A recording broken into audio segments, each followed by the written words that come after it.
Es para mí un gran honor estar hoy recibiéndolos en estas tardes o noches ya para algunos de quienes están asistiendo a esta conferencia, a esta segunda conferencia del ciclo de reflexiones post-COVID-19 que organiza el Instituto de Estudios Avanzados del Litoral y que cuenta con el auspicio de la propia Universidad Nacional del Litoral, en este caso de la Facultad de Arquitectura, Diseño y Urbanismo, y de la Municipalidad de la Ciudad de Santa Fe. Estamos acá en la ciudad de Santa Fe, de la República Argentina, como decíamos, presentando en esta ocasión a Elkin Velázquez, que es el director regional para Latinoamérica y el Caribe del Programa Naciones Unidas Hábitat para los asentamientos humanos. Le voy a dar la palabra solo para que puedan tomar contacto con ustedes al señor rector y al señor intendente de la ciudad, el señor intendente Emilio Jatón en primer término, para que nos salude. Bueno, muchas gracias. Yo soy el intendente de la ciudad de Santa Fe y es un placer comunicarme con ustedes, es un placer tenerlo a Elkin Velázquez también como nuestro orador, pero además de participar en el Instituto de Estudios Avanzados porque creemos que el lugar y la forma de repensar las ciudades y repensar nuestros futuros. Así que desde el municipio agradecidos por estar en este lugar. En nombre de la Universidad Nacional del Litoral, agradecerles a todos por estar presentes, agradecerles a Elkin por haber aceptado la participación, y bien nos comunicamos con él, y si hubiésemos querido tener aquí y que esto pudiera ser en una instancia presencial, todos más relajados, todos discutiendo y pudiéndonos ver, socializando como estábamos acostumbrados, pero claramente de esto se trata, de poder ver cómo la innovación, cómo la inteligencia, cómo la ciencia, la cultura nos permiten sobrellevar este tipo de situaciones problemáticas. La crisis es una oportunidad y también ha sido una oportunidad para tener a Elkin aquí, así que gracias y bueno, esperamos tus conceptos para poder entre todos reflexionar y poder pensar también en nuestra ciudad propia. Bueno, gracias intendente, gracias señor rector. Ahora sí, presento a Elkin Velázquez, seguramente muy conocido por todos ustedes, pero repaso brevemente su currículum.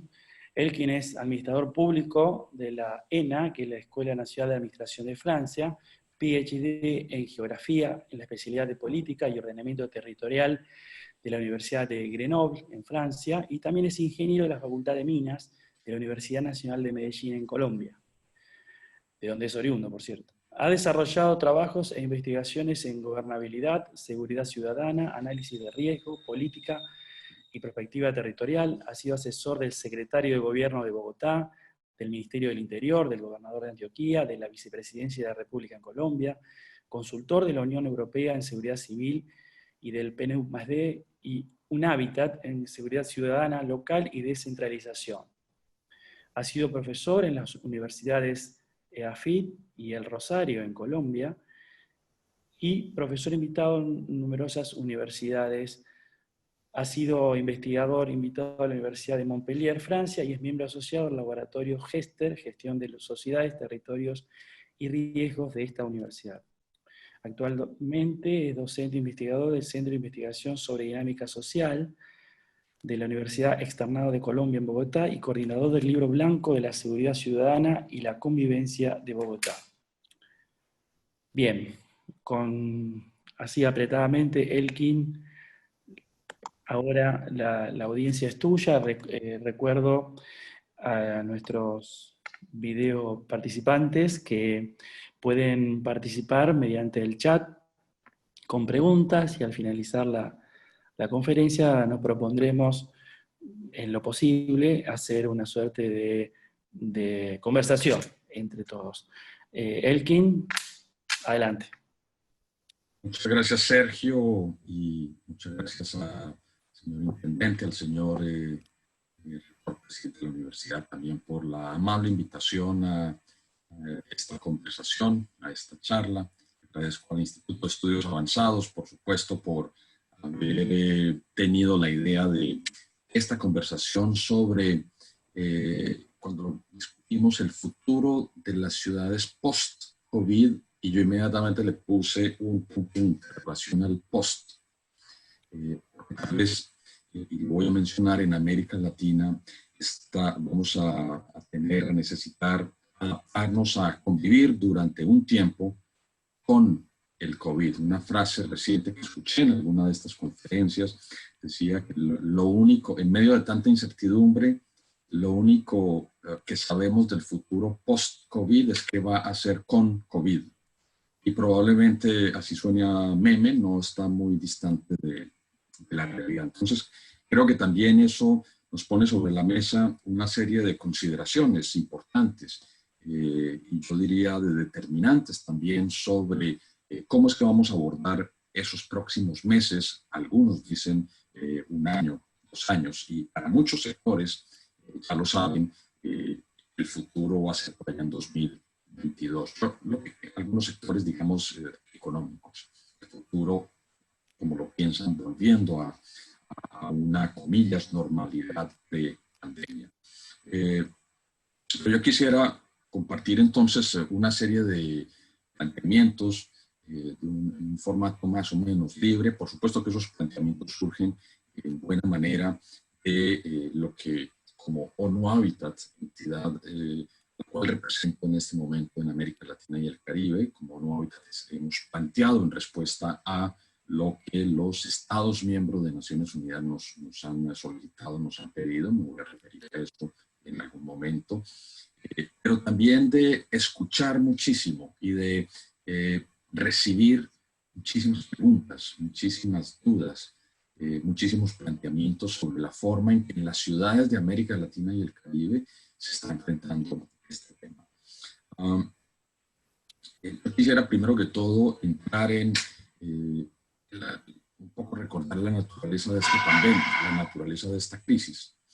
Esta es una crisis multidimensional que nace, por supuesto, como una crisis sanitaria, una crisis epidemiológica, pero inmediatamente genera una crisis económica a nivel de las cadenas de valor mundial, y esto comienza a desencadenar en muchas partes del mundo también una crisis social debido a la afectación económica que comenzó a aparecer o a acompañar la crisis sanitaria desde el inicio. Y en no pocos países esto también ha llevado a exacerbar elementos de crisis política o a dar inicio a crisis política. Entonces, es una crisis multidimensional donde, hay que decirlo, los primeros reflejos para enfrentar la crisis fueron los reflejos del mundo de la prevención de riesgos y la atención de desastres, más que del mundo de la atención a las crisis financieras. Al inicio, los sistemas de atención a emergencias se pusieron en alerta, y ese mundo tiene una particularidad, y es que tiene un paradigma muy bien establecido y un método de trabajo también claramente delimitado, y es uno se prepara durante un tiempo para una crisis. La crisis casi siempre es un fenómeno natural, del tipo un sismo, una inundación, un deslizamiento, puede ser un ataque terrorista, puede ser un accidente industrial. Hay un periodo de atención, de respuesta a esa crisis, que normalmente es una crisis limitada en el tiempo y en el espacio. Y después viene inmediatamente, y uno comienza a trabajar desde el inicio de la atención, la recuperación post-crisis, post-shock. Y yo creo que siguiendo ese reflejo, desde que vimos las respuestas iniciales a la pandemia, se empezó a hablar inmediatamente de la recuperación post-pandemia. Yo creo que un poco siguiendo el reflejo pavloviano de crisis y de shocks que afectan una geografía determinada, mejor un espacio específico en una ciudad o un país, y durante un periodo de tiempo, que pueden ser unos días, unas semanas, eventualmente unos pocos meses, no mucho más que eso. Poco a poco nos dimos cuenta que esa idea de la recuperación post-pandemia se ha venido alargando, y particularmente en los países nuestros. Y hay una característica específica de esta crisis multidimensional, es que afecta a todos los sectores de la población y que adicionalmente no es por unas pocas semanas, es por un tiempo importante. Y ese tiempo importante puede ser varios meses, y de nuevo en algunos sectores o para algunos ámbitos de la vida de los países y de la vida de las sociedades, de las ciudades, pueden ser incluso de varios años. Entonces yo creo que hay un primer elemento para pensar hacia adelante, y es cómo definitivamente en el futuro nos tendremos que preparar para crisis de larga duración. Y yo creo que eso no estaba hasta ahora como en el vademecum de herramientas de trabajo y de respuesta a las crisis que tenemos en los países y en las ciudades. Entonces, de alguna manera hemos sido sorprendidos, y eso no se circunscribe a América Latina y el Caribe, países de renta media, países en la trampa de la renta media. Eso vale para todo el mundo, y da para pensar que todo lo que tenga que ver con las respuestas a las crisis desencadenadas por pandemias en el futuro va a tener que ser considerado como un sector estratégico. Y vamos a ver qué implicaciones tiene que sea considerado como un sector estratégico, como si fuera la defensa, en términos de los modelos financieros, de los modelos de conceptualización y de implementación, digamos, de esas respuestas a esas pandemias. Entonces, hay, creo yo, un punto muy importante. Se habló también al principio de volver a la normalidad, aquella idea de resiliencia que es muy importante y que nos dice que una vez un sistema, por ejemplo, urbano, es sometido a una solicitación, a una presión cualquiera, digamos, la resiliencia es la capacidad de recuperar más o menos su estado. Bien, lo que también estamos aprendiendo para el futuro es que probablemente en muchos ámbitos no vamos a recuperar exactamente la situación de antes de la pandemia, sino que va a ser una situación completamente nueva. No va a ser volver a la normalidad, va a ser y se ha dicho varias veces, una nueva normalidad, pero aún sin saber cuándo se va a dar. Y no solamente eso, esa nueva normalidad futura va a depender en buena parte de cómo estemos respondiendo hoy y de cómo estemos planificando ese proceso de coexistencia, convivencia con el COVID durante unos buenos meses. Alguien escuché en estos días, tal vez hay que pensar que el futuro que tenemos que prepararnos para gerenciar es ese futuro inmediato de varios meses, y eso es lo que va a determinar el futuro, digamos, de más largo plazo. Vuelvo a la naturaleza de la crisis. La respuesta que arrancó por la crisis sanitaria, y recordemos que desde la ONU, desde la institucionalidad pública, el planteamiento fue, como corresponde, por supuesto, desde el punto de vista epidemiológico y de salud pública, manejar o administrar aquellas acciones o aquellos elementos, aquellos determinantes de los contagios, impedir la cadena de contagios, cortar la cadena de contagios a través del distanciamiento físico, a través del aislamiento, a través de la protección física, para precisamente evitar ese intercambio entre las personas. Pero resulta que poco a poco esas barreras físicas, que adicionalmente las aplicamos en términos de la movilidad a nivel geográfico nacional y a nivel geográfico internacional, por supuesto que han tenido, como lo mencionaba, un impacto en la economía, y entonces uno podría decir que esta es ante todo una crisis de relaciones sociales, no solamente el relacionamiento físico, sino una crisis de relaciones sociales en todo el sentido de la palabra, que tiene impacto en la economía, en las instituciones, en las funciones de la sociedad, de una ciudad, de un país. Entonces, en ese sentido es una crisis sistémica, y esto, cuando lo vemos desde la ciudad, es cuando menos paradójico, porque la ciudad es la materialización del principio de la aglomeración, del intercambio permanente de personas, el intercambio de personas, también de bienes y de servicios, intercambios que son físicos, pero que también son emocionales, sentimentales, que son ambientales, intercambios de mucha índole.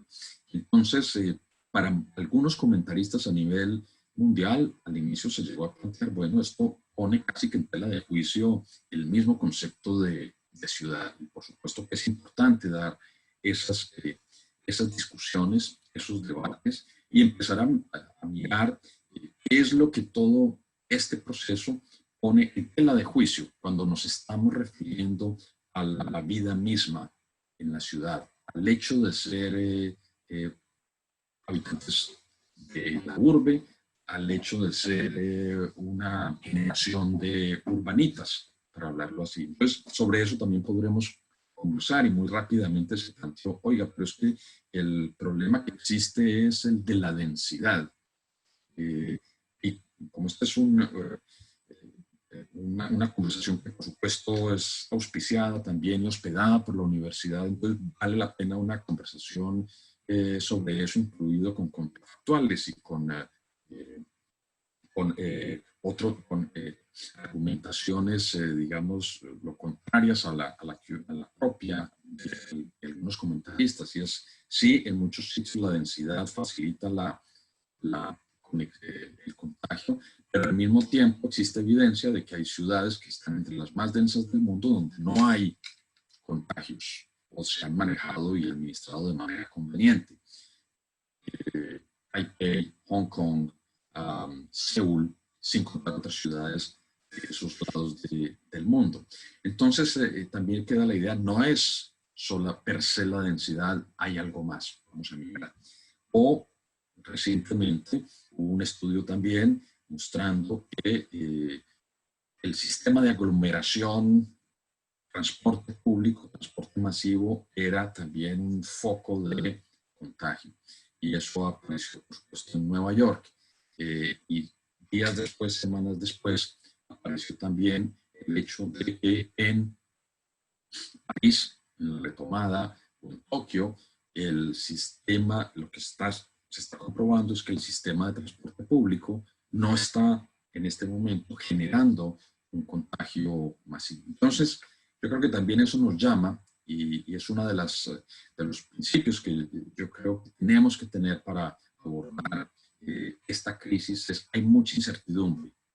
Sabemos mucho, sí, pero también sabemos que no sabemos, no conocemos muchos elementos. Y eso yo creo que lo llama a uno, cuando menos, a la modestia, a la humildad, en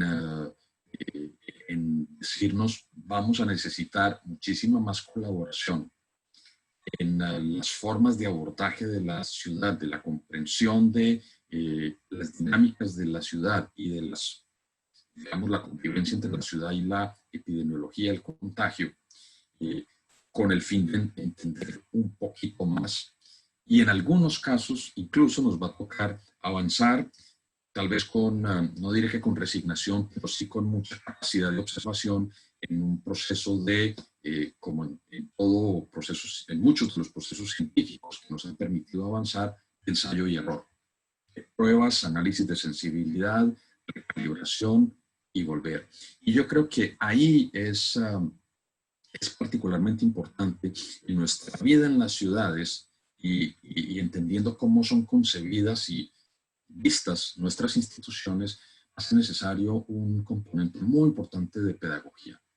Porque una institucionalidad pública, los representantes de la institucionalidad pública, todos los días durante esta pandemia, y nuestro homenaje desde la ONU a todas esas personas que están en la línea del frente, y las que están tomando decisiones, todos los días se están enfrentando a dilemas, y son dilemas que no son fáciles. Y yo creo que es muy importante, además de discutirlo y de conversarlo y de argumentarlo, debatirlo, es muy importante también hacer un ejercicio de pedagogía y de explicación permanente a la ciudadanía.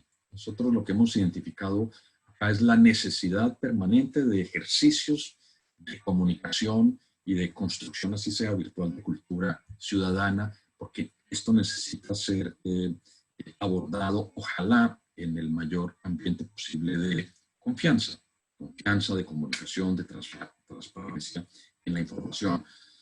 Sé que no es fácil y que nuestras audiencias en las redes sociales no necesariamente están en esa tónica, pero igual hay que hacerlo, hay que plantearlo.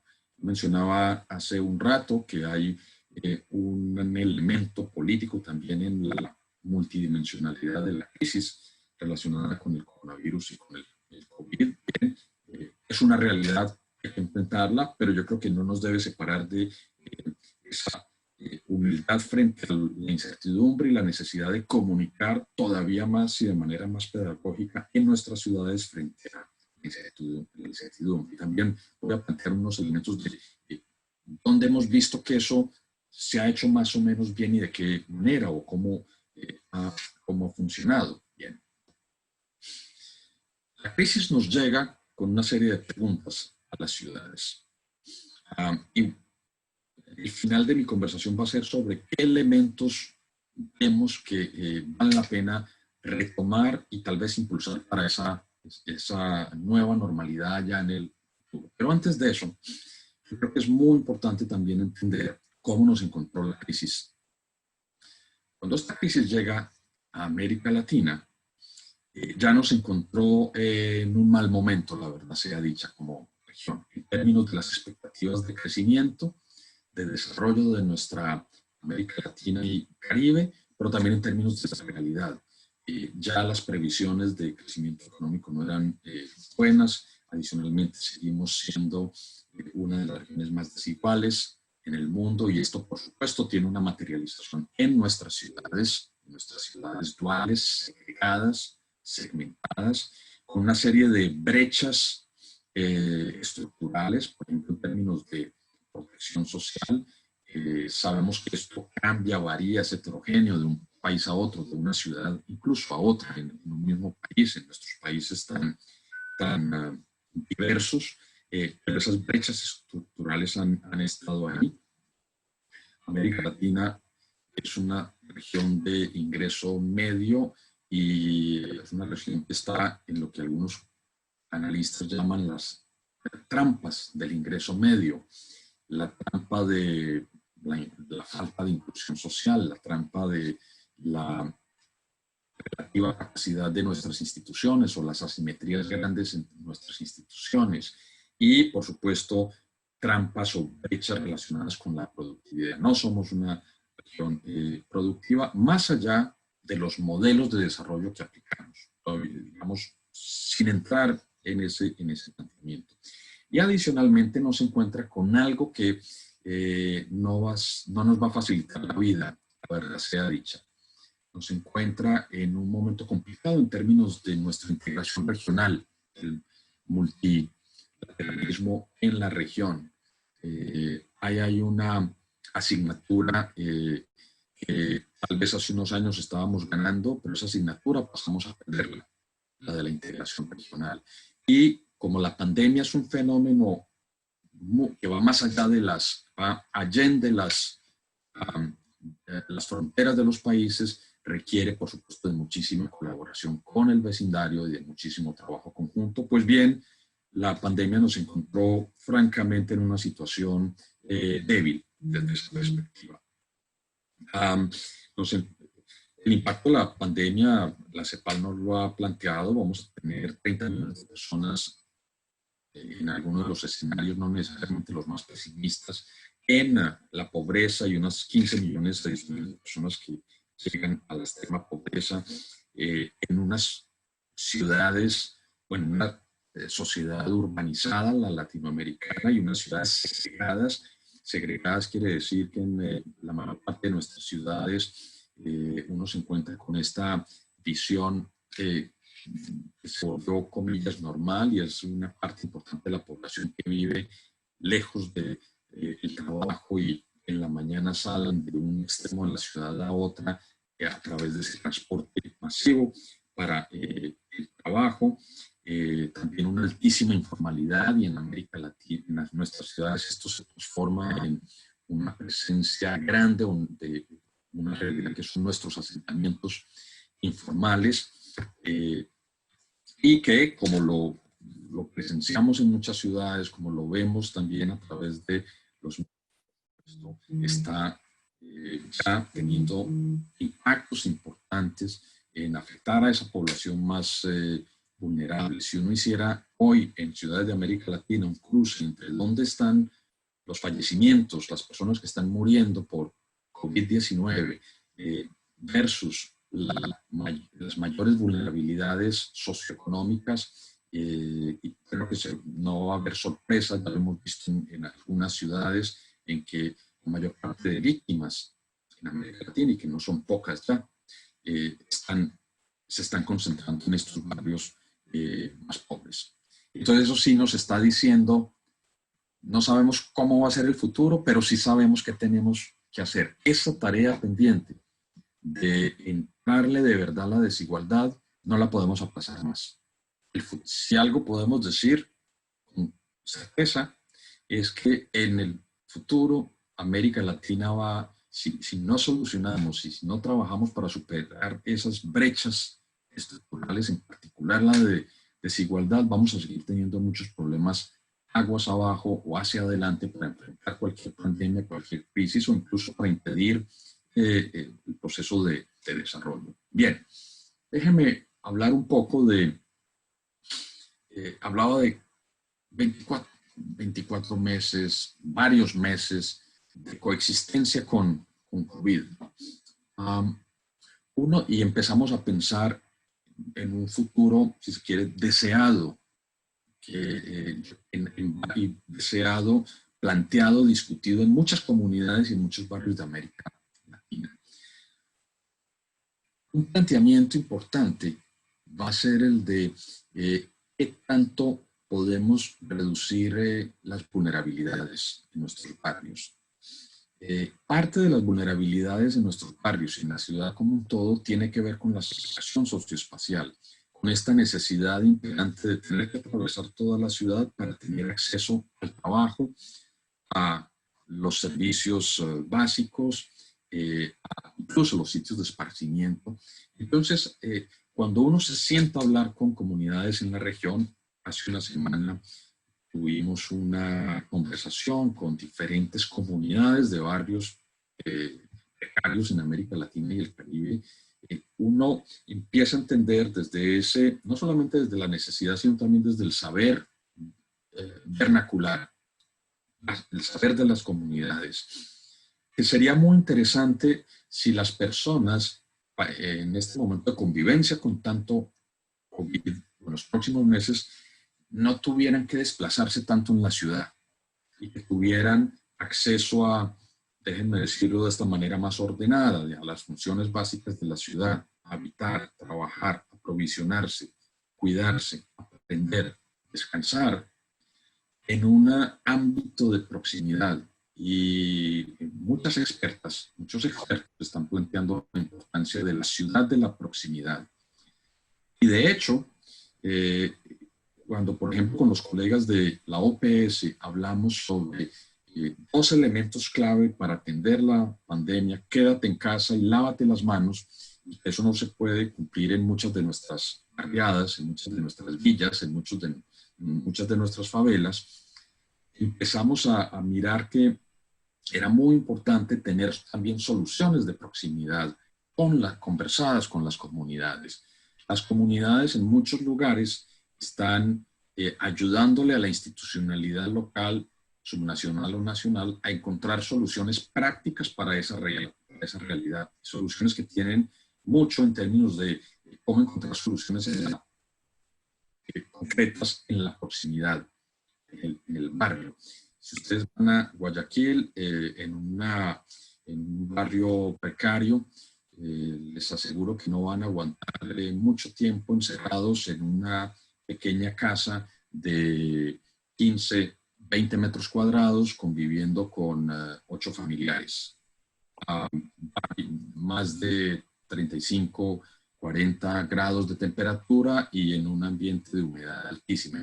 Y entonces la calle se vuelve parte del espacio de esa familia y de esa comunidad. Y entonces lo que y recuerdan las imágenes trágicas, complejas, tristes de las primeras horas de la pandemia en Guayaquil. Bien, lo que ha venido ocurriendo es un trabajo más comunitario en algunos barrios donde hay, digamos, una perspectiva de solución en proximidad, digamos, durante la crisis. Pero eso se puede extrapolar hacia el futuro en términos de ese acceso más estructurado a aquella infraestructura, a aquellos servicios que de alguna manera constituyen las funciones básicas para una familia, para una persona en la ciudad.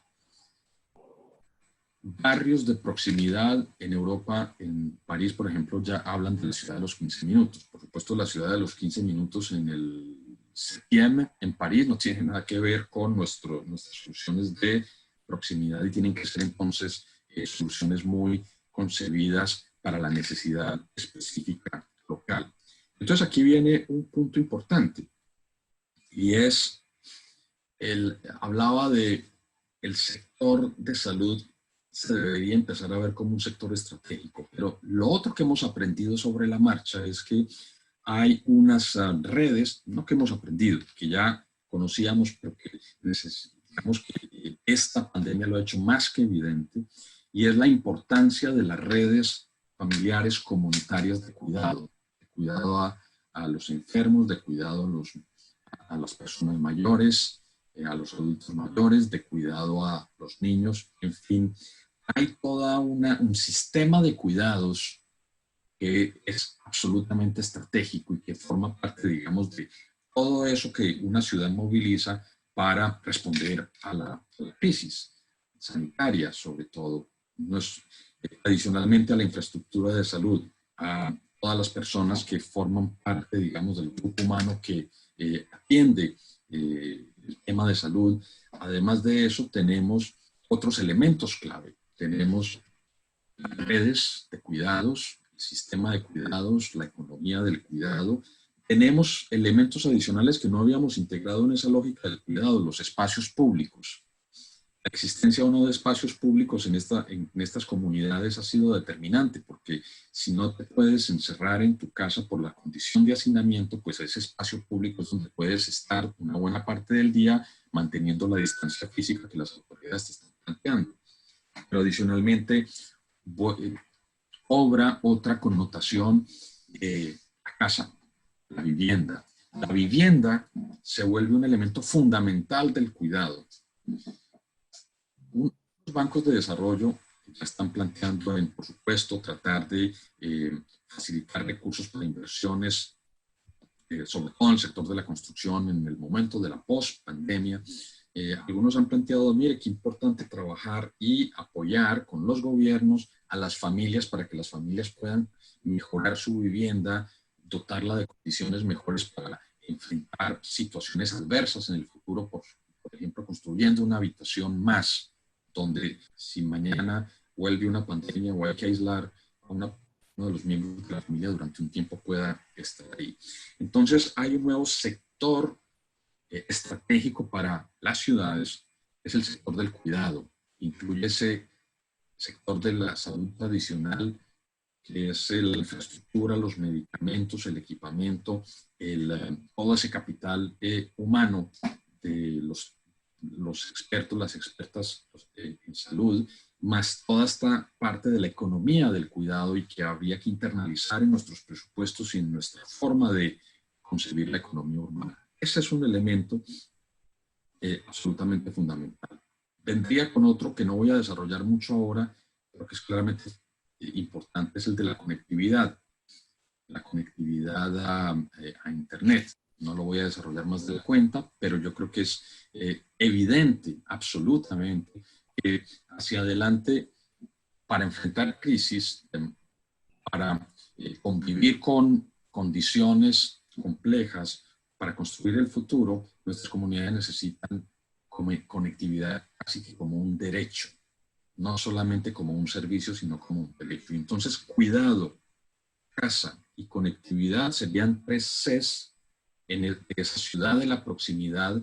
Ya hay mucho trabajo, eso sí, para los diseñadores urbanos. Y voy a terminar, digamos, los primeros planteamientos diciendo que todo eso es una oportunidad principalmente para las comunidades, sería la cuarta C. Lo que hemos aprendido antes de la pandemia es que es muy poderoso el diálogo horizontal entre el saber convencional que se mide en términos de publicaciones, de libros que manejamos en la universidad, en las instituciones nuestras, con el saber vernacular, el saber de las comunidades, y que esos dos saberes no deberían estar relacionados de manera vertical, sino horizontal. Porque lo que reitero, y voy a insistir mucho en ello, hemos aprendido es el valor absolutamente crucial, crítico, de no solamente de escuchar, sino de co-crear con las comunidades las soluciones en este momento. Para enfrentar la pandemia, para adaptarse, para convivir con la crisis. Y lo que creemos desde ONU Habitat es que todo esto hacia adelante es un gran aprendizaje. Nos está dejando una serie de elementos importantes sobre lo que viene. Incertidumbre nos llega no como una sorpresa, pero yo creo que tal vez frente a otros problemas y crisis no habíamos experimentado tanto esa sensación de incertidumbre.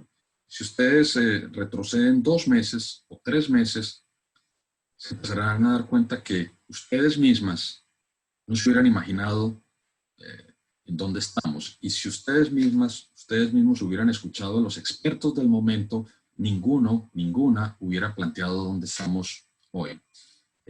Frente a la incertidumbre, nada como la innovación. Entonces también es un momento, pensando hacia adelante, para fortalecer esa idea de innovación y fortalecerla desde un punto de vista bien estructurado. Tiene que ver con identificar elementos clave para construir, facilitar el que se desarrollen ecosistemas que faciliten la innovación. Hay ideas fuerza por ahí. CEPAL, ¿qué nos dice? CEPAL nos dice que deberíamos estar trabajando, por ejemplo, en grandes impulsos. Miremos cuáles son los temas centrales del futuro, muy en esa perspectiva, digamos, muy estructural, y en torno a esos elementos clave. Pues, asumamos el ejemplo de un gran sector del cuidado, montemos un gran impulso que implica desarrollar todos los mecanismos e instrumentos que nos permitan en una ciudad y en un país, de alguna manera, impulsar sectores nuevos para que en esa lógica se pueda, digamos, de alguna manera desencadenar una nueva avenida para el desarrollo, para el crecimiento, pero para ese desarrollo y esa prosperidad compartida, como lo planteamos desde ONU Habitat. Mi último comentario es, hemos aprendido también, en línea con el tema, con lo que hemos visto en las comunidades, hemos aprendido también que allí donde hay colaboración interinstitucional, se han encontrado respuestas más rápido, más fácil, en todo caso más sostenibles a los problemas. Hay un ejemplo que es perfecto y las cifras hablan por sí solas. Perfecto, aquí estoy utilizando hipérboles, que es muy bueno.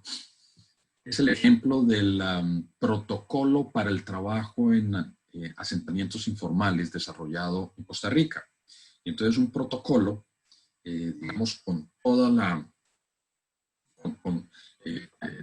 la perspectiva, digámoslo así, ortodoxa de construir un protocolo de relacionamiento interinstitucional vertical, pero con toda la perspectiva práctica de que aterriza inmediatamente a lo que se requiere, el trabajo con las comunidades. Es un protocolo que articula el sector nacional, el sector subnacional, el sector local, sector privado, comunidades, para un objetivo común, aplicar unos protocolos de intervención y también empezar a diseñar inversiones hacia adelante.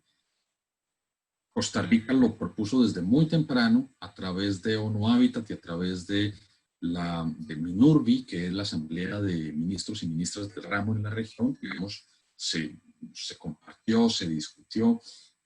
2 meses aguas abajo, lo que estamos viendo son los datos. Entonces, si ustedes miran los datos de toda la región, si alguien ha manejado bien el tema, hasta ahora es Costa Rica. Nadie puede cantar victoria porque aquí todos los días, digamos, con una pandemia con estas características, pueden haber rebrotes y nadie se puede descuidar. Pero lo que han hecho a partir de esa protocolización de la cooperación y de la colaboración es muy importante. Entonces, el aprendizaje en la región es que la colaboración interinstitucional es fundamental.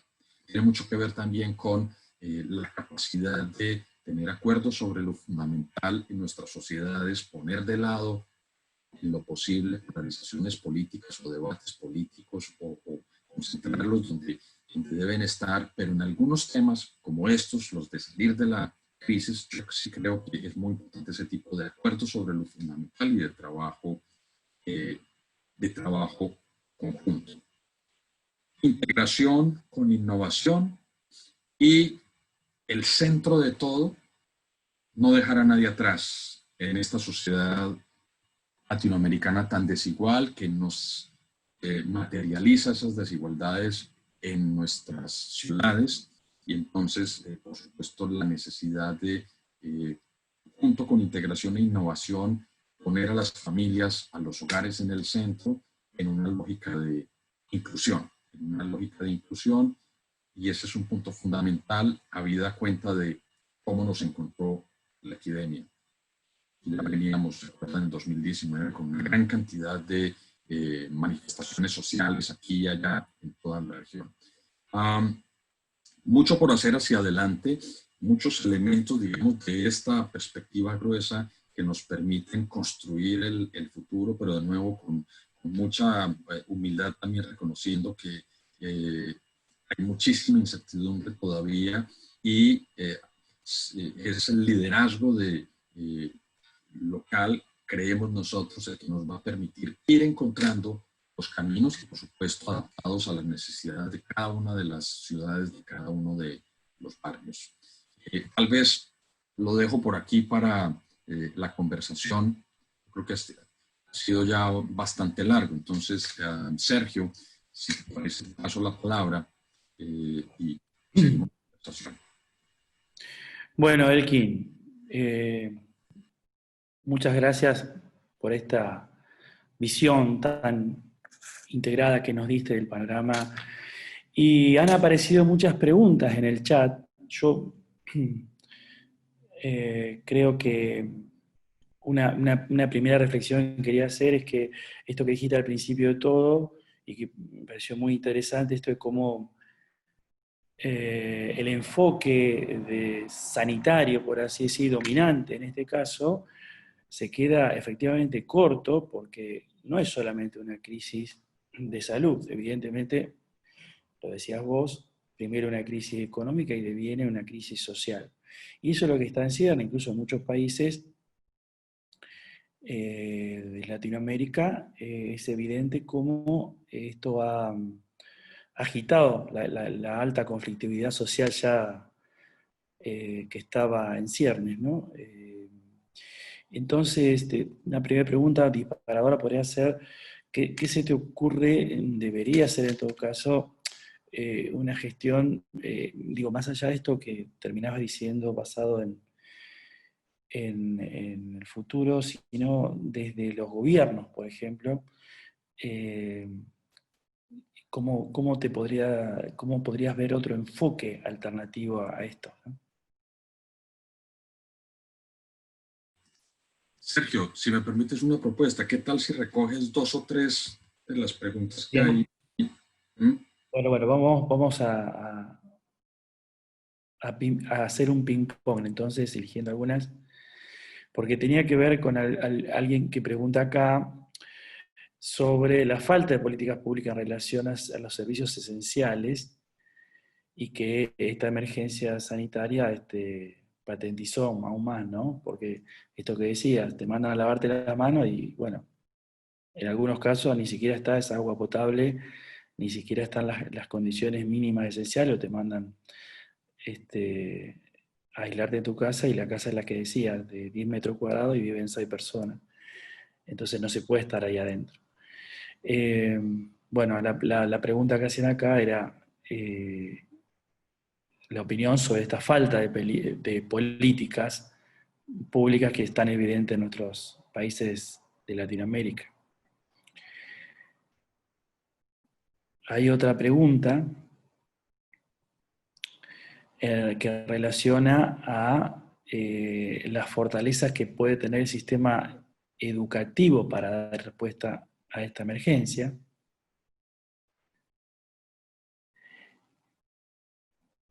Y si bien decías en torno a la cuestión de la salida futura y los cambios por venir, alguien se pregunta acá cómo sería eso cuando las finanzas de los gobiernos locales, sobre todo, han sentido tanto el impacto como para poder justamente hacer esas inversiones en esas zonas más postergadas, ¿no?, de la ciudad, y que son las más, justamente más afectadas. Con eso podríamos arrancar algo ya. Si no, lo podemos Creo abrumar. que tenemos aquí para varias horas, afortunadamente. Mira, arranquemos por esa pregunta final, y es la parte financiera. Uno puede decir, definitivamente cualquiera sea, y en cualquier país, de hecho, cualquiera sea el problema, no vamos a tener todos los recursos del mundo para resolver el problema. Y de hecho, hoy en América Latina estamos en un momento complejo. La respuesta latinoamericana ya está siendo muy diferente a la europea. En Europa, además de toda la respuesta epidemiológica y, digamos, todas las medidas no farmacológicas de comportamientos, gente frente a la higiene y el contacto, en fin, hay un paquete importante económico para mantener, para mantener a la gente en la casa, ¿no es cierto? En estos estados de bienestar son instrumentos que existen de tiempo atrás, pero adicionalmente hay unos paquetes muy importantes para apoyar las economías, por ejemplo en Europa, las economías más afectadas. Y digamos, pensando mucho en apoyar a las empresas para disminuir la pérdida de empleos. En América Latina no vamos a tener eso. Simple y llanamente porque nuestros fundamentales económicos no dan para eso. Entonces, lo que plantearon inicialmente desde los organismos financieros multilaterales como consejo de aplicar whatever it takes para enfrentar la crisis, es decir, todo lo que toque, en América Latina no podemos. No hay cómo financieramente. Entonces aquí no es whatever it takes, aquí es whatever we can. Es lo que podamos hacer. Pero resulta que con lo que podamos hacer, entonces nos corresponde darle el uso estratégico mayor posible a los recursos financieros que tengamos. Y eso pasa por soluciones integradas. Claro, no hay todos los recursos necesarios, pero los recursos que hay sí se pueden utilizar de la manera más eficiente posible. Soluciones integradas. Adicionalmente, como estamos en un ambiente de incertidumbre, yo creo que al día de hoy, bueno, todavía hay quien se atreve, pero el día de hoy hay muy poca certeza sobre cuál va a ser el comportamiento de la crisis desde el punto de vista económico, sobre todo dónde colocar esos recursos. Entonces, también allí lo que vemos es una posibilidad de casi que partir con presupuestos de base cero. ¿En qué sentido? En que es el momento de definir o de poder definir con un poco más de libertad dónde es que esos recursos que nos son escasos se pueden colocar de manera más estratégica, donde hablo sobre todo de la recuperación, para tener mayores multiplicadores en términos de impactos multidimensionales, en qué barrios, en qué comunidades, en qué sectores. Entonces yo creo que nos abre esa perspectiva desde el punto de vista financiero. Y toda seguridad va a haber que aplicar muchísima innovación en términos de cómo manejar lo que existen, de cómo manejar la posibilidad de adquirir nuevos recursos o bien de los bancos o incluso del sector privado para orientar el sector privado a hacer inversiones allí donde el bien colectivo, el bien público más lo requiere, por supuesto manteniendo tal vez los mínimos en su matriz riesgo-retorno. Creo que va a ser un momento de innovación en ese sentido, de combinar diferentes tipos de inversiones para sacar eso adelante. Pero no solamente eso, creo que también la crisis nos ha llegado con, al menos momentáneamente, ojalá de manera duradera, con una valoración distinta de los diferentes bienes y servicios en una sociedad. Confieso que hasta la semana pasada lo decía con más confianza. Vimos por ejemplo, un mecanismo, estoy seguro, concebido de buena fe, llamado un día sin IVA. El viernes sin IVA, y ese día impresionante, todo el mundo se fue. No bienes básicos, sino electrodomésticos y otras cosas. Digamos, una imagen que estoy seguro ustedes también vieron por la prensa. Y no estoy tan seguro de que tanto los valores en la sociedad como un todo puedan cambiar tan rápidamente. Pero de todas formas, dicho eso, sí creo que es muy importante desde ejercicios de planificación financiera identificar cuáles son esos sectores donde hay que concentrar los recursos en la inversión pública a partir de las lecciones que nos deja la pandemia. Largo plazo, el tema de los servicios públicos, creo que claramente conecta con mi punto anterior. Aquí hay muchas brechas, muchos rezagos en América Latina en términos de crear las condiciones mínimas para que una comunidad, un grupo de familias en un barrio tenga el mínimo necesario para enfrentar cualquier crisis o para y hacer parte de un proceso de desarrollo, y pasa por mirar, por supuesto, mayor inversión y desarrollo de servicios públicos básicos, incluida la conectividad.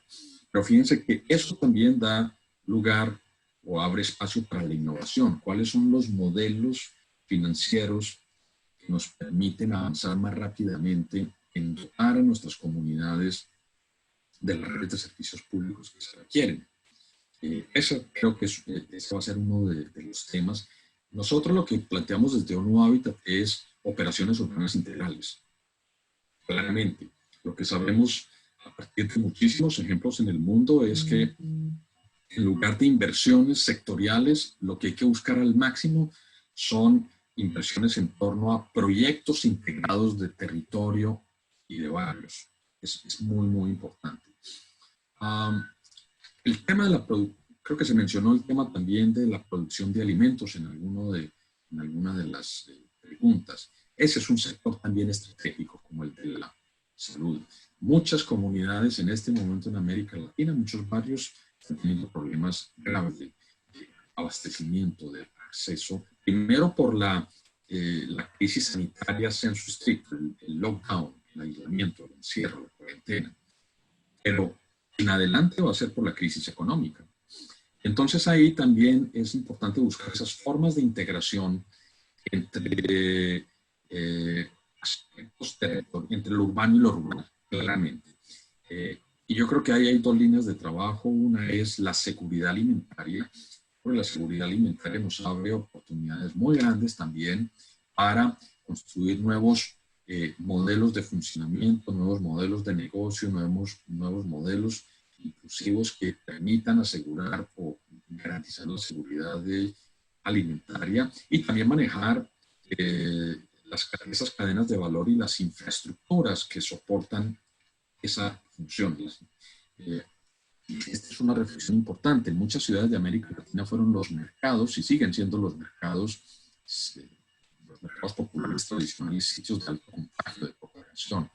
Entonces, fíjense que eso que es un problema se puede volver es una pista sobre la necesidad de concentrar allí esfuerzos, uno, para trazar mejor los contagios. Hay formas, yo quiero mencionar aquí por el caso de la ciudad de Medellín.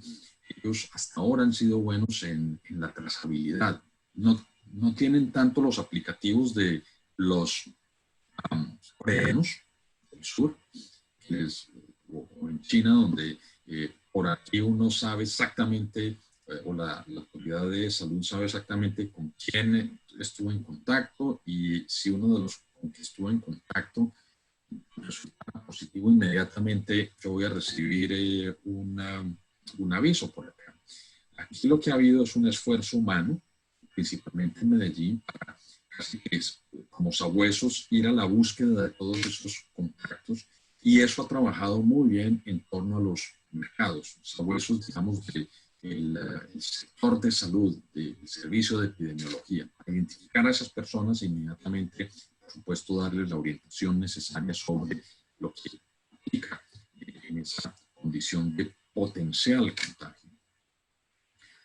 Entonces hay una serie vuelvo al tema de la cadena de producción de alimentos, es muy importante, incluido con todos los elementos que en este momento, desde diferentes perspectivas, tienen que ver con la crisis. Hay una pregunta que me pareció interesante, y es la relación con los ODS, la relación con las agendas globales, con la nueva agenda urbana. Hoy más que nunca son pertinentes esas agendas globales. Y hoy más que nunca son pertinentes no solamente por los contenidos y por la mayor o menor capacidad que brindan para hacerle seguimiento a la trayectoria de desarrollo sostenible, multidimensional de una comunidad, un barrio, una ciudad, un país, una región, sino también porque en ambientes polarizados es muy útil tener una épica aceptada, digamos, de manera mucho más universal. Y lo hemos notado cuando la épica que hay detrás, esa nueva narrativa del desarrollo que hay detrás de los ODS, detrás de la nueva agenda urbana, entra, digamos, en un debate. Yo no digo que desaparece la polarización, porque o desaparece la polarización paralizante y poco efectiva, y aparece la dialéctica constructiva en torno a un territorio, en torno a una comunidad, y mediada de alguna manera por esta narrativa de las agendas globales. Entonces nos sigue pareciendo importante. Ahora bien, estos ODS, la Agenda 2030, esta nueva agenda urbana y también la agenda de cambio climático, ameritan una conversación con la pandemia. Entonces, nosotros lo estamos haciendo, por ejemplo, en torno a la nueva agenda urbana. Estamos revisitando los diferentes puntos y por supuesto, mirando, porque es casi que una prueba de fuego, es una prueba de realidad. Aquí hay una pandemia, lo que los 193 Estados miembros de Naciones Unidas habían determinado como nueva agenda urbana es esto. Miremos si sigue funcionando para esta situación que es real. Y eso está siendo un ejercicio muy interesante. Lo aconsejamos a todos los niveles, a nivel de barrio, a nivel de ciudad, a nivel también de país. Hay que yo creo la crisis nos da la oportunidad de hacernos preguntas. Yo sé que en los sectores públicos tradicionalmente se esperan más respuestas definitivas, sí o no.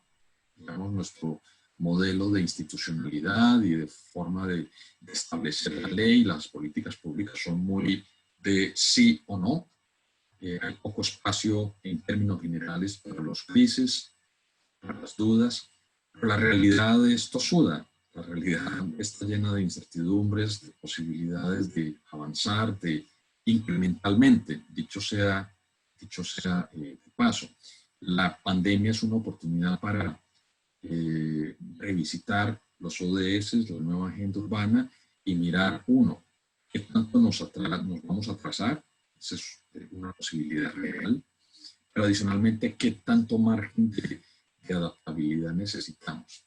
¿Y qué tanta capacidad de innovación para avanzar en lo que nos hayamos desatrasado o para avanzar más rápido? Sergio. Elkin, bueno, cantidad impresionante de preguntas, estaba tratando de sintetizar algunas. Hay una preocupación de un colega que es en cuanto pregunta qué hacer en nuestras ciudades en relación al modelo productivo imperante y consecuentemente el modelo urbano, que es fiel reflejo de él. Bueno, y dice que la producción de elementos evidentemente es un problema inherente a ese modelo. Y lo relaciono con la pregunta que hace Juan, que dice que cómo considera el transporte de las personas desde ya, un servicio esencial básico.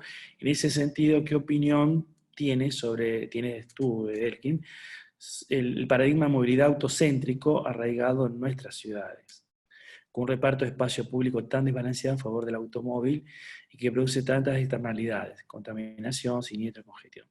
Debemos transformar el espacio público de manera a hacerlo más seguro, limpio y equitativo. Entonces, ¿cómo? Eso me parece que hay mucha preocupación sobre el modelo espacial futuro, digamos, que emerge a propósito, ¿no?, de esta crisis, y que lo agrego yo, ¿no? Durante mucho tiempo bueno, alguien también por ahí lo decía, retomo, sí, alguien lo decía también, en cuanto a que la mayoría de los ODS y sus metas dan por sentado que el proceso de urbanización de la población mundial es irreversible, y agrego, ¿no? Lo decían como justamente en la condición algunos de mayor sustentabilidad que tiene la ciudad como aglomerado, ¿no? Es mucho más eficiente la ciudad en esos términos. Y como esto nos genera de golpe un dilema. Entonces acá pregunta si se va a la luz de lo que ha sucedido, si se sigue trabajando con la misma hipótesis y el mismo sentido, entonces, ¿se seguirá favoreciendo la vida urbana como la conocemos? Eso me parece, si querés, cortamos por acá, digamos, en cuanto a la preocupación del Sí, modelo de la ciudad. porque ahí entramos ya en, digamos, una discusión de fondo para la cual probablemente hay posibilidad de tener muchas posiciones.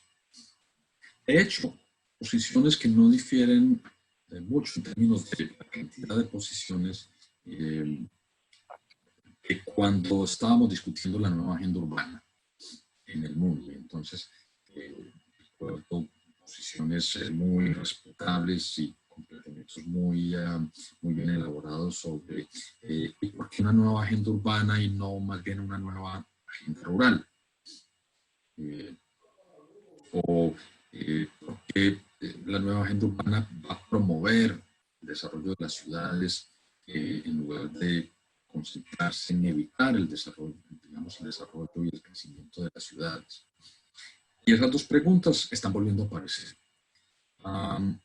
Sobre la primera es, yo creo que, y en América Latina en particular, concentrémonos en América Latina, en los últimos 50 años ha habido más discusión sobre los temas rurales, sobre las problemáticas rurales, sobre los conflictos rurales. Nuestras guerras civiles en varios países han sido básicamente rurales o por la tierra. Pero muy poco habíamos trabajado y todavía muy poco sobre y pensado el futuro de la ciudad.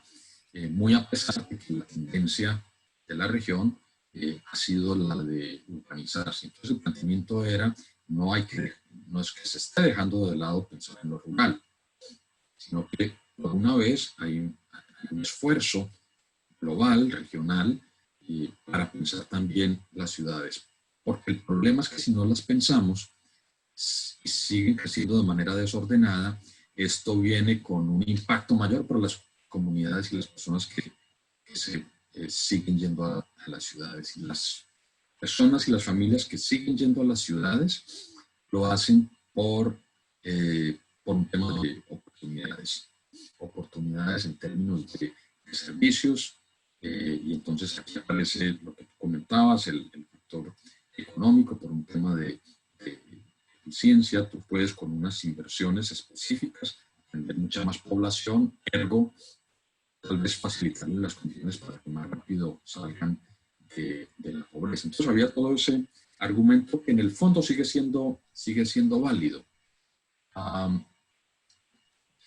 Yo en este momento diría, la ciudad como artefacto humano no va a desaparecer. Lo que sí creo que debemos esperar es adaptaciones, muchas adaptaciones. ¿Cuáles pueden ser esas adaptaciones? Algunas pueden surgir de,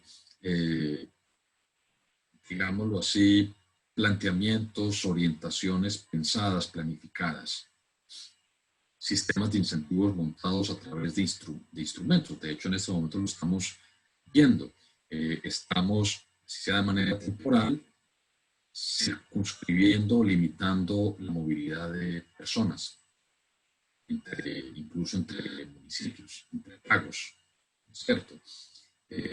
Eso modifica directamente, así sea de manera temporal, la dinámica de la ciudad. Pero hay muchos otros cambios que se van a dar incluso de manera no 100% advertida, de manera un poco inadvertida.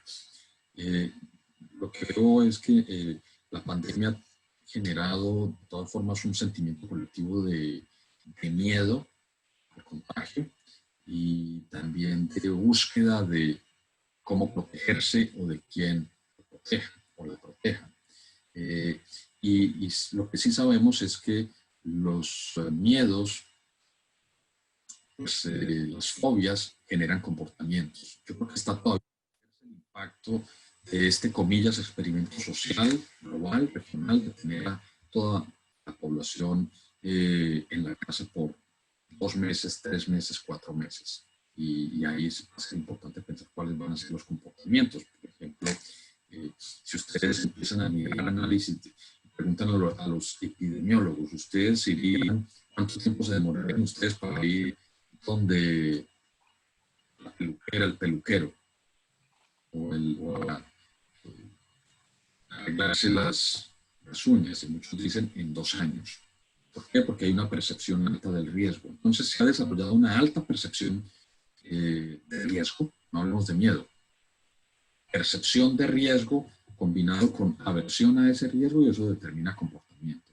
Yo creo que nos va a tocar mucho leer desde el urbanismo, desde la sociología urbana, desde la antropología urbana, también desde la economía urbana y desde la ingeniería urbana, esos comportamientos para mirar cuáles son las adaptaciones que hay en las ciudades. Ya en las ciudades del norte están avanzando, vieron una gran cantidad de cambios. Hay una gran cantidad de negocios que se quebraron, cerraron. Entonces hay espacios, por ejemplo, que van a quedar vacíos en la ciudad. Eventualmente calles que no van a tener la misma dinámica. Eso también va a tener un impacto, digamos, en la forma en que la ciudad vive. Cambios, por ejemplo, en todos los servicios de restauración. La gente ya no está entrando tan fácilmente, lo piensa 2 veces para entrar a un restaurante. Y en restaurantes abiertos que utilizan el espacio público tienen más clientela. Las ciudades, muchas en Europa, algunas en América Latina, aprovecharon para recuperar espacio al auto. Y esa pregunta estaba antes también. Las ciudades nuestras están hechas en torno al auto. Pero hay una oportunidad en este momento también para recuperar parte de ese espacio. ¿Será un comportamiento temporal o será definitivo? Es lo que queda por ver. Hay como siempre fuerzas a favor y fuerzas en contra. Entonces también hay una serie de dialécticas y de tensiones en un sentido positivo que vamos a ver en la ciudad y que van a generar cambios en muchos ámbitos de la vida cotidiana. Hoy muchos alcaldes, muchas alcaldesas están pensando es cómo abren más espacios públicos, construyen nuevos espacios públicos, vuelven espacios públicos, espacios que antes no eran, digamos, para el esparcimiento, parqueaderos, espacios, sí, para ponerlos al servicio de la gente. Entonces, sí hay, en ese sentido, creo yo, un cambio, no en la ciudad que está construida, digámoslo así, ya ese lote o esa tierra ya la tenemos para la ciudad, ahora es cuál es el modelo al interior. Y con esta idea de la ciudad de la proximidad, que esa se puede inducir a partir, porque es conveniente, se puede inducir a partir de la forma en que se construye la política pública y se dan las inversiones. Es un modelo de ciudad concentrado no en la infraestructura, sino en los usos de la ciudad y en algo que finalmente es uno de los únicos bienes que difícilmente se puede transar, se puede producir o se puede suprimir, que es el tiempo, ¿no es cierto? Es volver la política de la ciudad funcional al tiempo, que la gente pueda utilizar muchísimo mejor su tiempo, para formarse, para divertirse, para estar en familia, para amar, para vivir en la ciudad. Todo eso va a pasar por una oportunidad que algunas alcaldesas, algún alcalde lo ha ya capturado, y es si queremos cambios en un sentido positivo, qué bueno poderlos plasmar en un nuevo contrato social. Nuevo contrato social con todos esos principios básicos en el centro. Las familias y los más vulnerables en el centro, el tiempo como tema central, o optimizar optimizar para que la gente tenga más tiempo para su vida, y por supuesto con algunos sectores estratégicos clave. Y los otros sectores se van acomodando, planificando en función de esas nuevas centralidades. Esa no era la forma en que estábamos viendo la ciudad de manera generalizada hace 3-4 meses. Necesitamos definitivamente una nueva forma de consumir y de producir en la ciudad. Y el consumir tiene mucho que ver con la cultura ciudadana, con la pedagogía, con la construcción de hábitos. Y el producir también con análisis estratégicos de qué es lo que está cambiando, no solamente en la ciudad, sino en la región y en el mundo. Hay cambios grandes también en las cadenas de valor globales y en las cadenas de suministros. Y esto abre oportunidades seguramente a la inversión pública y privada, y una nueva manera de vivir la ciudad. Necesitamos definitivamente una nueva manera de producir y consumir en la ciudad y una nueva manera de vivir en la ciudad, y podemos construir parte de eso. Otra parte de esto va a depender del protagonismo de las comunidades para también ser ellas mismas las que van construyendo, digamos, esa nueva forma de vivir la ciudad. Bien. Yo, Elkin, agrego, ¿no? O sea, me salgo un poquito de moderador y pregunto yo. Sino también esto no demuestra la imperiosa necesidad de que concurran, no con el afán de crear nuevas burocracias, pero, por cierto, modelos de administración de las ciudades y de los conurbanos, sobre todo, de los conglomerados alrededor de las grandes ciudades, que superen, bueno, efectivamente existen algunos entes metropolitanos, pero en nuestros países de Latinoamérica es mucho más, se ha hablado, se han sentado las bases para en adelante, coordinar políticas, pero acá se hace como una cuestión hasta de vida o muerte. El propio intendente contaba que la ciudad nuestra hace 72 días que no tiene casos. Sin embargo, la ciudad que está acá a 20 kilómetros se detonó con la noticia de hoy, creo que eran 13 casos, y la que está a 25 kilómetros otro caso. Y entonces, y todas ellas en realidad constituyen un mismo espacio metropolitano donde se realizan permanentemente actividades de intercambio económico, comercial, educativo, social en definitiva. Entonces, como que es un llamado también de atención a que se superen esas barreras burocráticas de las divisiones políticas entre los distintos ciudades o pueblos que conforman ese tejido, y bueno, y se acepte lo que en realidad ocurre como fenómeno. Fenómenos mucho más integrados del el transporte, la gestión de los residuos, las competencias, por así decirlo, ocurren hasta funcionales entre las distintas, sea el caso, qué sé yo, que a muy pocos kilómetros existen parques industriales, digamos, compitiendo entre sí. Entonces, bueno, decía si tenemos que agregar esto también, ¿no? El listado de demanda hacia los gobiernos. Qué buen punto, Sergio. Déjame decir dos cosas frente a esos puntos.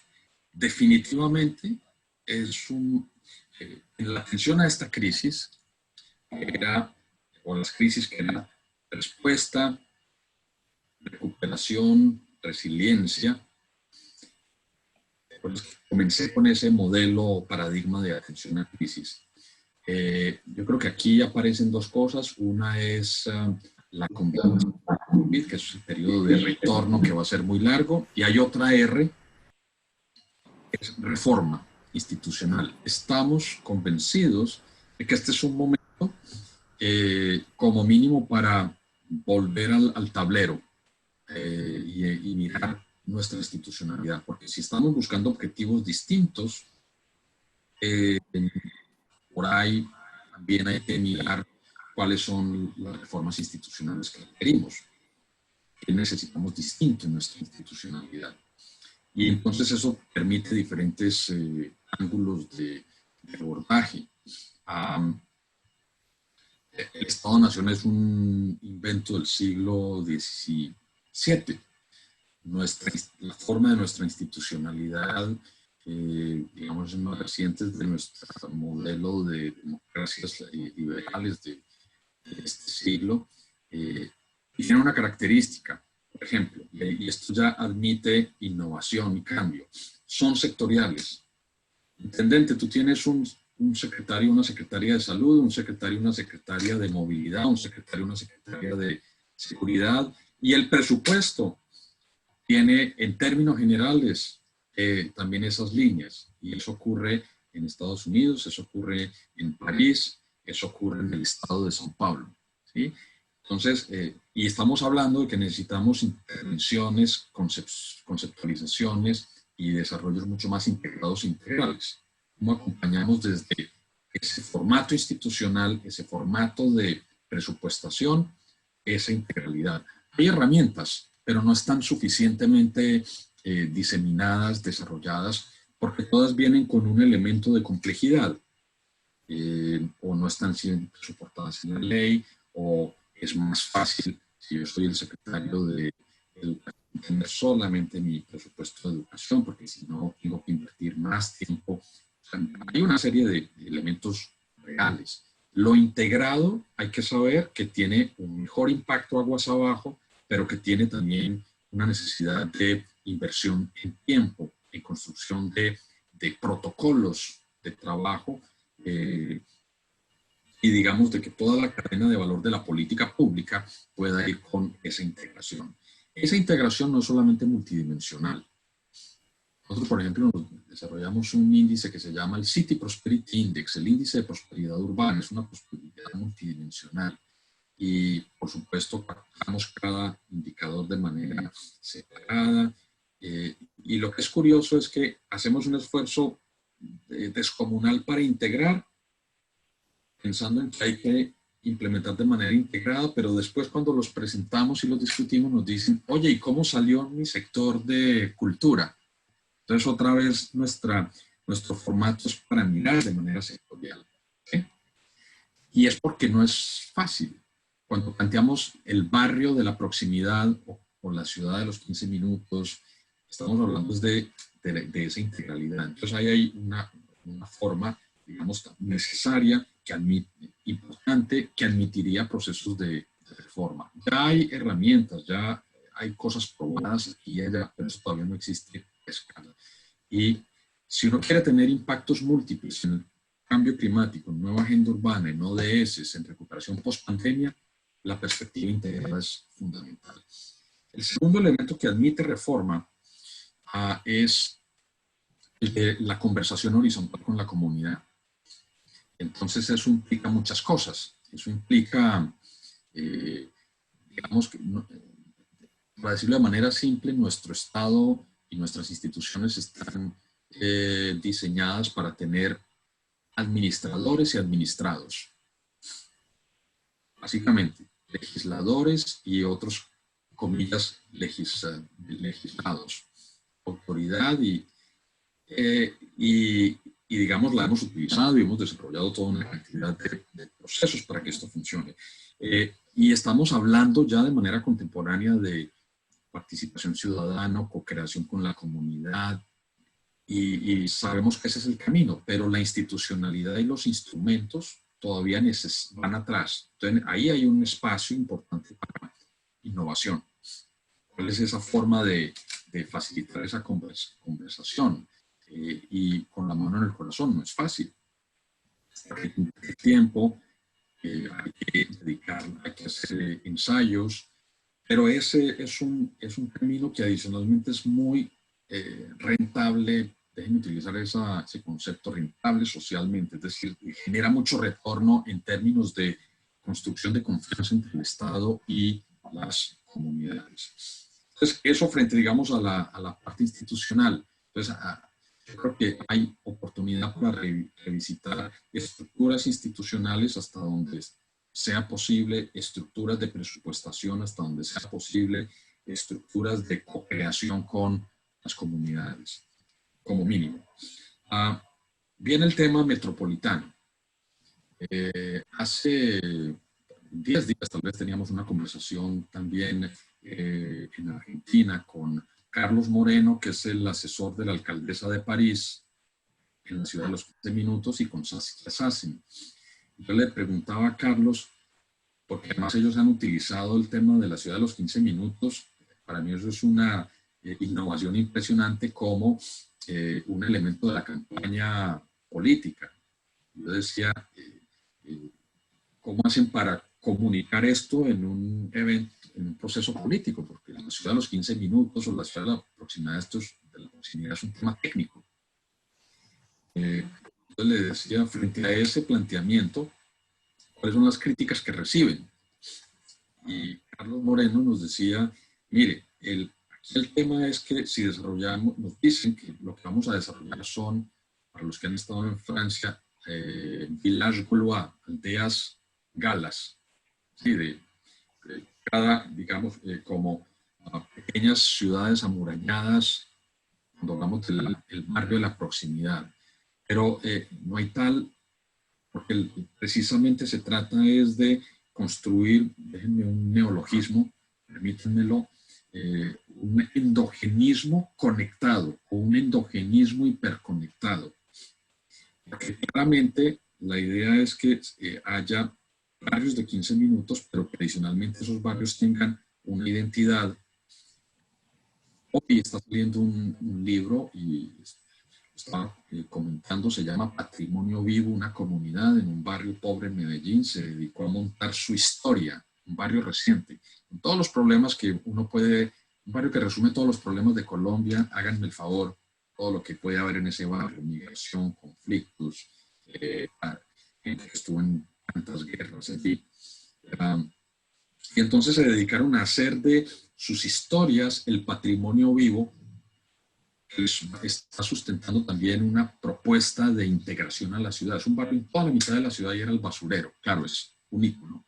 Pero a lo que quiero llegar es que ese barrio está construyendo su historia, su barrio de los 15 minutos, no para aislarse, al contrario, para significar mucho más para la ciudad, para conectarse con la ciudad y con el mundo, y con la región. Entonces, si en cada barrio logramos construir esa autenticidad, eso que lo diferencia, que no sea simplemente aquel barrio residencial de gente que trabaja todo el día en el centro y por la noche llega simplemente a dormir, nadie se conoce con nadie, no hay alma, no hay cohesión social, esa es la palabra. Entonces Carlos decía, lo que estamos buscando es una especie de red de barrios, la ciudad policéntrica.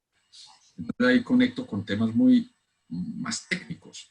Nosotros hemos promovido desde ONU Habitat, pero también ha sido promovido por largo rato desde centros de investigación y de trabajo en desarrollo regional y en desarrollo territorial, precisamente esa poli o multicentralidad. Y yo creo que vamos hacia eso. Una policentralidad que tiene que ser, ¿qué me dicen ustedes en Argentina? ¿No es cierto? Con el Gran Buenos Aires y el resto de ciudades, o muchas ciudades o países mejor monocefálicos o bicefálicos en América Latina y el Caribe. Y entonces es un punto clave para las ciudades intermedias. Porque hay mucha gente, no sé si a ustedes ya les está pasando, hay mucha gente que está volviendo a decir, oye, si yo puedo trabajar, mira que mis conferencias las doy por aquí, mi reunión con el intendente la tengo por acá, yo ya no tengo que viajar hasta allá, entonces voy a ir a vivir o pasar una parte mayor de mi tiempo en un sitio donde tengo mi huerta, tengo, digamos, otro tipo de calidad de vida. Sabemos que eso se está dando, pero no se van a ir al Putumayo, a la selva en Colombia. No, se van a buscar una ciudad intermedia. Entonces es un momento para la ciudad intermedia. Es un momento para promoverse. Fíjense que no estoy hablando de la anticiudad, no, es buscar otras formas de acomodación en el sistema de ciudades. Entonces sí, sistema de ciudades es clave, es un momento clave para relanzarlo, repensarlo, darle importancia a la ciudad intermedia, pero no para repetir los problemas de la densidad mal planificada, sino para construir una ciudad compacta, conectada, integrada, incluyente, sostenible, saludable y del cuidado y de la proximidad, con calidad de vida, lo más importante. Y por supuesto con más posibilidades de construir situaciones de igualdad. Y si bajamos, o mejor, ampliamos a nivel metropolitano, habría que pensar también eso. No todo el imaginario tiene que estar en la 9 de julio. Es 9 de julio, ¿cierto? En Buenos Aires. Sí. O en el Puerto Madero, ¿no? ¿Qué hacemos allá en Esteban Echavarría? ¿Qué hacemos allá en San Juan o San José de Areco?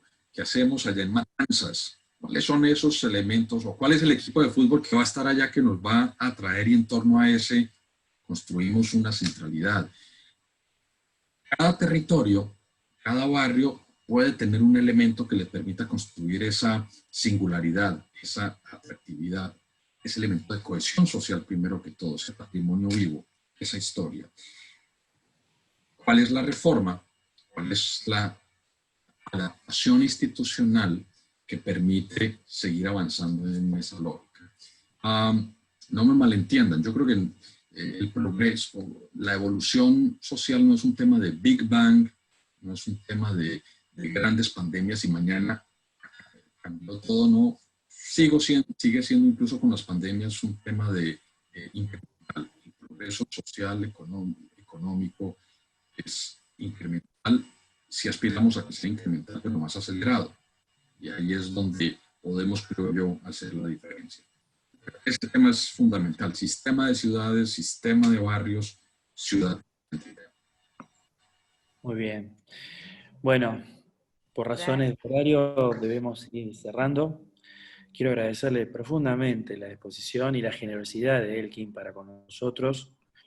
Realmente ha sido muy estimulante la charla, la conferencia y la posterior charla, porque en definitiva se ve esto en la cantidad de preguntas que muchas lamentablemente no pudimos resumir para poner acá en común. Pero me quiero quedar con algunos puntos clave de la conferencia que tienen que ver con la humildad con el cual debemos enfocar este futuro post-pandémico, la idea de que en un contexto donde se ha ensanchado la brecha, primero entre los países desarrollados y nuestros propios países, y hacia adentro de nuestros países, entre los sectores más vulnerables, y cómo queda entonces la necesidad en todo caso de esto hacer una oportunidad para tantas cosas que se han hecho mal alrededor de nuestras ciudades, tenemos la necesidad imperiosa de buscarle una vuelta. Y en ese caso quiero sumar que en todo este desarrollo que ha hecho Elkin, nos deja con esperanza, puede ser, en cuanto a que los caminos son en la interrelaciones y sobre todo en la búsqueda de quienes están en ese frente, llamaba Elkin, de batalla, ahí en la primera línea donde son más urgentes las necesidades, trabajando en ese territorio y aportando entonces también su conocimiento, que es también reconocerlo como tal, como una entidad, es decir, esa cantidad de saberes diversos y distintos, pero necesarios todos para poder ir albergando alguna posible mirada de futuro a esta tremenda pandemia. Nada más agradecerles a todos, Elkin, muy agradecido, y esperamos... Simplemente una palabra final de por favor. Agradecimiento, y por supuesto que es un privilegio para ONU Habitat poder formar parte de esta conversación con ustedes. Gonzalo, mil gracias por el Instituto de Estudios Avanzados por haber pensado en ONU Habitat, y por supuesto que es absolutamente rico poder tener estos intercambios. También nos nutren bastante en lo que es nuestra tarea como ONU y como ONU Habitat, que es acompañar a los gobiernos y de alguna manera ayudar también a esa fertilización cruzada de ideas. Aquí también con sus preguntas nos llevamos elementos muy importantes que sabemos van a aparecer en otro lado, y además nos dejan también intendente con Santa Fe nuestro reafirmado en nuestro radar. Estoy seguro que vamos a poder tener la oportunidad de vernos muy pronto, presencialmente. Me quedaba eso, extender la invitación alguna vez, encontrarnos muy de cara a cara y físicamente, ¿no? De forma presencial. Muchas gracias a todos y bueno, un aplauso para Elkin, porque hemos tenido una muy buena charla.